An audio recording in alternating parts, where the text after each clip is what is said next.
Doctor Who The Savages. This is, of course, the final classic Doctor Who story that I haven't seen in some form or another. So this is kind of a pivotal moment for me. Now, I will be reviewing this episodically, but then I'll just edit everything together into one video at the end.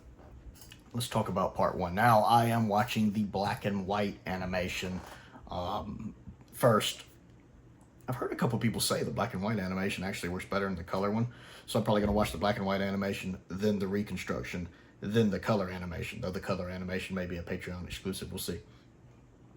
I liked part one a lot. I like the animation. First off, I love the character movements. If you've ever heard me talk about Macroterra, you know I love Macroterra. And one of the things I always talk about that I like about it is the fluidity of movement, especially with facial expressions and body language, everything. It has such a good fluidity to its movement. This does a really good job of that, The Savages. I love watching the characters move. I think they have a very expressive set of facial features that work really well. I actually like the character likenesses. Oddly enough, even Hartnell's isn't bothering me. It's not spot on, but it looks better than it did in the trailer. Maybe it's because I'm watching it in black and white and it works better. Dodo is really good. Like, you know, when they do the massacre, they just need to use the assets for this for Dodo. Dodo looks really good. Steven looks really good to me. Close enough to where I know it's Steven. Now, I haven't seen the reconstruction, so I don't know about the guest characters, but I'm liking their designs so far. And I love how everyone's walking, how they're moving. Like, when Dodo and Steven are on tour, I like how they're not walking single file, how they're kind of walking two abreast of each other, kind of like this. And that looks a little more natural to me. I like the way this is done in black and white. Sometimes seeing something in black and white, you know, it's not always the same in each one. Sometimes it's just like seems like a minimal effort's done to just grayscale it. But the black and white of this works. I like how the lighting and shadows seem to be working for black and white, like when Dodo's in the little hidden room and it's darker. That works a lot better there. I'm really liking the animation, at least the black and white version of the animation. I really also like when, at the beginning, when Hartnell's out scanning with his little vibrator box, and yes, I can't help it. The 12-year-old in me chuckled at that. The little box thing hanging around his neck. He had this kind of smile on as he's walking and examining. I really like that animation. It fit the dialogue of him as he kind of talking to himself there, but just this little smile he has on his face as he's, you know, exploring this place. I really liked that. It's a little thing. But the backgrounds look good in black and white to me. I like the difference between the little savage area land and the city. The city looks nice and pretty and technical. I like the little table that rises out of the ground, and the little projected hologram globe looks really cool. I like that a lot. I'm enjoying the story. I like the fact that the story doesn't try to hide from the viewer or from the Doctor what's going on in this city. That it is very much kind of... it kind of reminds me of an episode of the original Star Trek, the Cloud Miners, where you have the highly advanced people, and then you have the more savage barbarian people, and how the highly advanced people are, of course, in some way or another, taking advantage of the more basic barbarian people. In this case, using their life force. I like the fact that the story doesn't really take long before it gets into this. You kind of get what's going on. And the fact that they don't hide that from the Doctor either. I like that it's not some big twist that you get, you know, toward the end of the story. It kind of gets to that pretty early, which I enjoyed. I thought it was a good cliffhanger with Dodo seeing the kind of half out of it savage guy and her screaming. Great scream from Dodo, by the way. Very worthy of Mel and Victoria, in my opinion. Very good scream. Dodo I have a problem with, in that I swear Dodo is written differently in every story she's in. I can't get, even though she's only in like, 5 or 6 stories, she seems like she's a totally different character in each story. I mean, I really just need, I guess, watch her episodes back to back, which you can do now, which is fantastic. We have, like, aside from the massacre, we have Dodo's run, and she's only at the end of the massacre, where even her accent's different. But, I mean, we have, like, you know, the Ark, the Gunfighters, the Celestial Toy Maker, the Savages, and the War Machines, and she seems like a different character in every story to me. It's like they just, okay, we need you to be like this for this story. Because, like, she's way more better as a character, at least in what I've seen of this, than she is in Celestial Toymaker, where she's just frustrating. Whereas in the arc, I don't remember if I like her in the arc or not. I need to rewatch the arc. I like the arc. But whereas the Gunfighters, she's one of the rare things I like about the Gunfighters. She does stuff in that. And she doesn't really get a lot to do in the War Machines before she's kind of hypnotized and out of the story, in the first 2 parts. But I'm liking the guest cast from what I can get of the audio. Even I was frustrated when the little girl got hypnotized by the stun gun. I love the retro look of the stun gun. The fact it looks, like a 60s futuristic version of a stun gun. It's all big and I like that. I do like that a lot. So, I'm enjoying this story a lot more than I thought I would. Not that I thought it was going to be bad, but The Savages just isn't a story you hear people talk about a lot. Even the people involved with it don't seem to remember the production from what I've seen online. So it just kind of seems like maybe because it's completely missing, it's just kind of got lost in the shuffle other than being, Steven's final story, which I know is Steven's final story. But I'm enjoying it so far. Part of that is just I'm liking the story. Part of that's I'm really enjoying this animation, at least in the black and white version, with, of course, the 4:3 crop, which doesn't bother me. Some people get hung up on that, but I don't mind it being in 4:3. I'm used to black and white Doctor Who being in 4:3. Matter of fact, when I'm watching Furia from the Deep, it looks weird when it's not in 4:3, although it doesn't bother me with the Macroterra. So, liking part 1 so far, I'm going to go ahead and watch part 2, and then, of course, I'll give you my thoughts on that. So, talking about part 2, the animation continues to impress me. I really like the fact that nothing from the animation is pulling me out of the story. Like, everybody's moving in a very natural, fluid way. Unlike, say, something like Fury from the Deep, where there are these moments that just completely pull me out of the story because there are things about the animation that frustrate me. There's none of that here.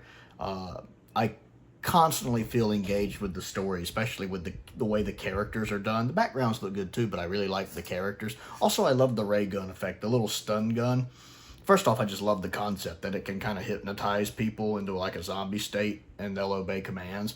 But I like the effect, the shot, the little halo surrounding people, how the glowing of them ties with the glowing of the gun. I really like that. And I'm enjoying the progression of the story. First off, Hartnell. Give Hartnell all the awards. He is on fire in this story, especially part 2. I love that there is no fear in this man. There is no fear in this man. He is letting them have it. Doesn't matter that he doesn't have all the cards and he's at a huge disadvantage. Like when they find the one savage on the ground and the guard wants to kick him away and the doctor just tears into the guy. It's like, you leave him alone right now. I'm taking care of it. I love that. And then later, when he's taken back to the city by the guard, and he's having to get out with the elders, and he just lets them have it. I love that. You call this progress? I like that. Now you leave them alone. First off, again, the animation. This feels like Hartnell to me. What he's doing with his body language when he's over there with his finger, like, you leave them be. The body language to me feels exactly like how Hartnell would have been moving. The looks on his face feel like the look Hartnell would have on his face in my mind. And the animation and his body language are fitting the audio perfectly. Hartnell, just the disdain for what is happening in his voice to where he finds it very inhuman. Well, they're inhuman and we're not. I fail to see the difference. Love that. Perfect performance. And now the guy playing the head elder who's having to play opposite in that scene, I like what he's doing with it too. And the fact that the elders seem to think of them as highly sophisticated people, not evil people, because they don't kill any of the savages. They actually seem to go through great lengths not to. It seems a great concern to them that none of the savages die. They're not really doing wrong because they're not killing anyone. But they seem to be taking a slightly darker turn here because now for the first time they're doing it to a higher life form, like the doctor, that slippery slope, like that first, well, I won't say the first step, the whole process was the first step, but now that they're doing it to an actual scientist, that slippery slope, the road to hell paved with good intentions and all that. The cliffhanger was a little jarring, how it kind of just cut off mid transmission of what's going on with the Doctor. Like, I see why they had that in there at the end of the episode, and you see what's happening to the Doctor now that he's been subjected to the transfer process. It just felt slightly jarring with it cutting off, like just out of nowhere. If you didn't know the episode was going to end, you're like, oh, that's it? That was a little jarring. But I'm really enjoying the story, more so than I feel like its reputation gives it. Maybe it's the animation. Maybe if I was trying to watch the recon, or especially one of the older recons, I might be struggling with it. I wonder, I haven't seen the surviving footage, so I wonder if any of the footage of Hartnell just tearing into him in this one survives. I'd love to see it, because Hartnell's like my MVP of this story right now. But I like Dodo and Steven. I really like how Dodo is very much, now we have to save the Doctor, we have to do this. I also like Dodo and Steven kind of forming a friendship with the Savages. I enjoy that aspect of it as well. But yeah, Hartnell's completely my MVP here. And I'm really liking this animation. The black and white just suits it so well. You know, because I've seen the trailer in color. I've seen, I think I saw one short scene that was in color. And just for some reason, what little bit I've seen of it in color, I'm much preferring the way the black and white works. It just seems to be fitting the animation much better to me. So I'm really liking the story halfway through it, and I'm looking forward to watching part 3, so I'm going to go ahead and watch part 3. So part 3 continues to impress me. I like the bit where the Savages have taken Steven and Dodo into the cave. I thought the inside of the cave was animated well. I mean, everything kind of looked alike, but it's a cave. One little nitpick, the bit when the soldier, the guard, was chasing after Dodo, Steven, and the leader of the Savages went on a little too long, especially the part at the end when Steven's waiting for him to turn around the bend holding the mirror, and the guard's just kind of, you know, him and the guard are having their back and forth verbally. That goes on a little too long. It's not a bad scene by any means, and I think it's neat the mirror can reflect the light into the soldier's eyes and stun him. A little tropey perhaps, but it's not that scene is bad. It's just, it goes on too long. There was a point there where I'm sitting there going, I get it. I get what's happening here. Also, the Savage leader suddenly panicking, be like, maybe we should give up, or whatever he says. It didn't really strike me as his character, because the rest of the time he's been pretty solid. I mean, before and after that, he's been pretty solid. I like the guy playing the Savage leader. He's good. So him having that kind of freak out moment was kind of, and Dodo having to hold him back, I was kind of like, it kind of comes out of nowhere. Also, I like when Steven first subdues the guy, and the Savage leader and Dodo peek around the corner. Dodo kind of has this smile on her face like, yep, he got him. I like that the animation did that. I also like when J-Lo, is that the guy's name? The kind of leader of the elder people. And all I can think of is Jennifer Lopez, J-Lo. When he absorbs like that energy that was taken out of the Doctor, I love the fact he takes on the Doctor's mannerisms. First off, the actor's doing, I like how he's kind of doing a Hartnell impersonation when he's thinking he's the Doctor. But the animation does a really good job too of like him doing the Doctor's mannerisms, what he's doing with his hands and all that. I like how the animation does that well. And even the actor, again, you can hear on the audio doing, you know, I just like seeing this guy kind of taking on Hartnell's traits and persona, especially since the first Doctor himself is kind of a walking zombie here at the end. Like, he's so drained, he's just kind of in a, you know, in a haze. He's not really aware of what's going on. It's almost like the Doctor himself is at least temporarily inside J-Lo, and like they're both kind of vying for control over him, which is really interesting. Like when he almost smashes the machine before he's like, wait a minute, what am I doing? That was pretty neat and interesting, and I like that. Also, the guy who operates the machine, I like him. I keep forgetting to mention that, but the guy who is operating the machine, I like him. He just, at least what I can hear on the audio, I'm liking him. Also, there is one of the Savages, the kind of blonde-haired one that's always, we should kill him, there's always that one, isn't there? There's always that one. I'm like, that guy, I've had enough of that guy. I'm kind of like that guy. I'm like, okay, chill out. Go sit in the corner and chill out. There's always one. But I'm very much enjoying part 3. I thought that was a good spot for a cliffhanger. I like the cliffhanger with the gas filling up the room while the Doctor is completely out of it, and you know, Steven and Dodo are banging on the. I thought that was a really good cliffhanger. So I guess I'll move on with part 4. The last episode of classic Doctor Who I haven't seen in some form or another. It's gonna be a moment. So I guess I'll watch it, and it's gonna be quite a milestone for me. I'm kind of sad. I guess I'll go watch it. So, part 4, the final part of The Savages, the final classic Doctor Who episode I haven't seen in some form or another. I think this is the weakest of the 4 parts. Still good. I still enjoyed it. A little weak. It is a little plot convenience in the sense that the fact they're able to turn everything around at the end does seem a little too easy. You know, I'm sitting here watching the ending and I'm like, you know, are the people who live in this city really going to accept all this that easily? Couldn't they just build another machine? I mean, have they forgotten how to build a machine? They seem to operate it fine. We destroyed your machine. We took your power. Isn't there somebody going, well, I have to build another one? But, you know, again, 60s family show, kids show. I can understand it being a little simplistic. You know, this wasn't exactly something anyone thought would still be watching, you know, almost 60 years later for a TV show that would be held in the reverence that it is overall. So it is a little, you know, simplistic. I think some of the animation, for some reason, the animation feels a little rushed in places. I think this is the weakest one for the animation. Most of it's still fine. There's a couple times where the camera does this weird pan to get somebody in shot that's talking. I don't know if that's because of the 4:3 crop of the black and white version. Maybe the 16:9 doesn't. But somebody will be just out of frame. The camera kind of jets over slightly. It's only a couple times that happens. Also, just some of the movement seems a little less fluid, a little more static, where someone turns a little more clumsily. Almost like maybe they were having to rush right at the end for episode 4. Not a lot, just a little. It just seemed like maybe there was a little bit of corners having to be cut there. Maybe that's just me. Most of it looks fine. Again, I like the story. It's a good exit for Steven. I can understand it kind of coming out of nowhere if you weren't expecting for it.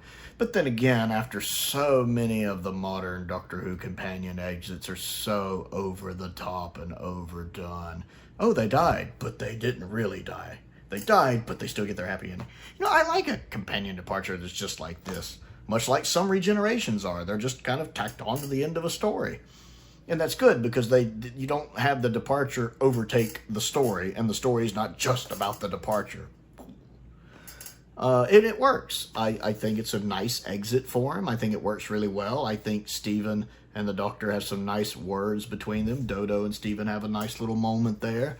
I even love the Doctor telling Steven, you know, I'm proud of you, my boy. I like that. I really like the guy playing J-Lo, the Elder, when he's in his kind of Hartnell mode. I love how he's doing Hartnell's mannerisms so well. The voice, and in the animation, how they're doing his gestures, and even just the little things. I like that. I like him learning more right and wrong and learning what they're doing is bad but from what he absorbed from the Doctor. I like that a lot. I thought that was really neat. I find it enjoyable. I do find episode 4 the weakest, and it does hold it down just a little from the first 3 episodes. Because it is having to wrap up this story, and it just seems like it wraps it up a little too easily.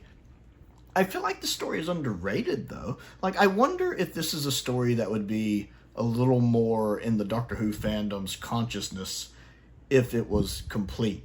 I wonder if one of the reasons nothing ever really seems to come up about it is because it's completely missing. Like, if instead the gunfighters would be completely missing, and the Savages had been, you know, found and was complete, if the Savages would have maybe more of a positive reputation. I'm not saying it has a bad reputation. It's kind of that story no one ever talks about. Kind of like Macroterra was. And I just wonder if it was complete, if it would, you know, be a little more something the fandom was aware of and talked about more. I think the animation does it justice, especially the black and white version. I found myself thoroughly enjoying this animation more than I do some of them, like Fury, it's kind of my go-to example. And I think it's an improvement over Underwater Menace for sure as well. And I was fine with Underwater Menace's animation. So I do think the characters looked very realistic. I didn't think they looked caricaturish. I really feel like I really feel like the animation, for the most part, a couple nitpicks aside from episode 4, I feel like it's running well. It's not quite Evil of the Daleks or Macroterra, but I think it might be the best one since those.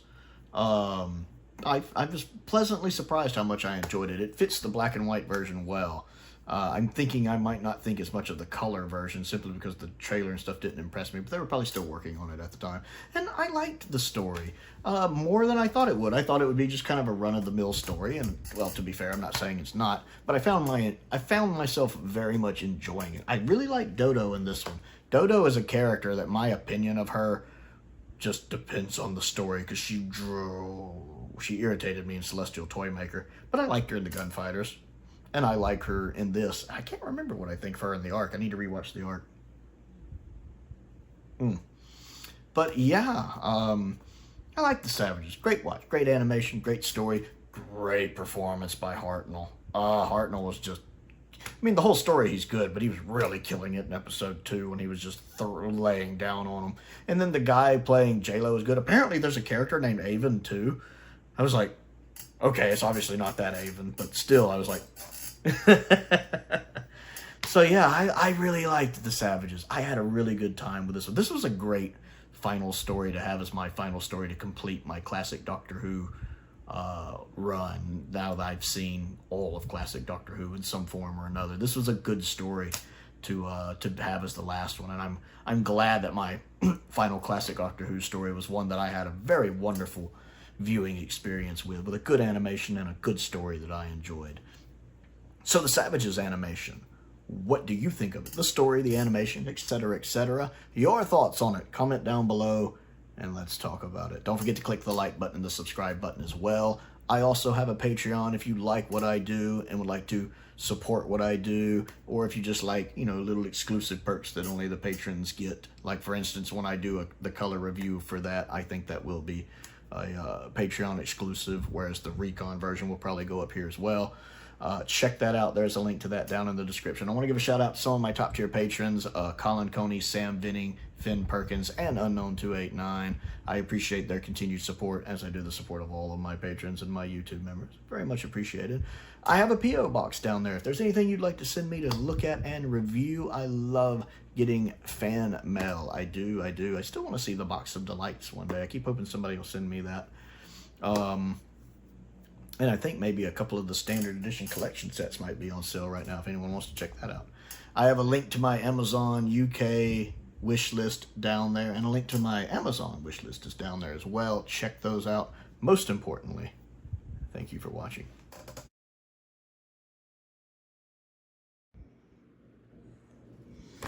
Oh, wow. That's okay.